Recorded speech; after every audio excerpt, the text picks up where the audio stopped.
আমরা নামাজের মধ্যে অনেকে অনেক ভুল করে থাকি।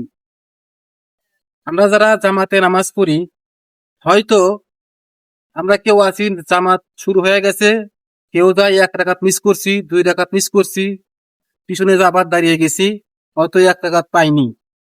তখন আমাদের কি করতে হবে? যে 1 রাকাত আমি পাইনি, ইমাম সাহেব ডাইনে সালাম ফিরানোর সাথে সাথে কি করে, আমরা অনেকেই উঠে আর 1 রাকাত পড়ার জন্য দাঁড়িয়ে যাই। আসলে এটা ঠিক না। ঠিক হবে সেটাই, যদি আমার 1 রাকাত 2 রাকাত যদি নামাজ ছুটে যায়, বাকি রাকাত আমি ইমাম সাহেব ডাইনে এবং বামে দুই দিকে সালাম ফিরানোর পর তারপরে আমাকে উঠে আমার বাকি নামাজ সম্পূর্ণ করতে হবে। আমরা অনেকেই আছি ডাইন পাশে সালাম ফিরানোর লগে লগেই আমরা দাঁড়িয়ে যাই।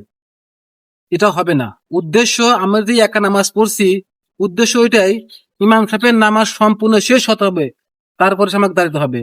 তার মানে ইমাম সাহেব ডাইনে সালাম ফিরেছে, তার তো এখন পর্যন্ত কণ্ঠনালীতে সুর আছে, তার তো নামাজ শেষ হয়নি। বাম পাশে ততক্ষণ পর্যন্ত সালাম না শেষ হয়ে গেছে ততক্ষণ পর্যন্ত বসে থাকতে হবে। যখন বাম পাশে সালাম ফিরান শেষ হয়ে গেছে, তখন আপনি উঠে দাঁড়িয়ে আপনার বাকি নামাজগুলি সমাপ্ত করে নিবেন।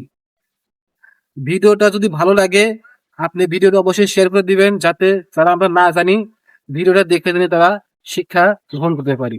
সকলকে ধন্যবাদ। আসসালামু আলাইকুম রহমতুল্লাহ।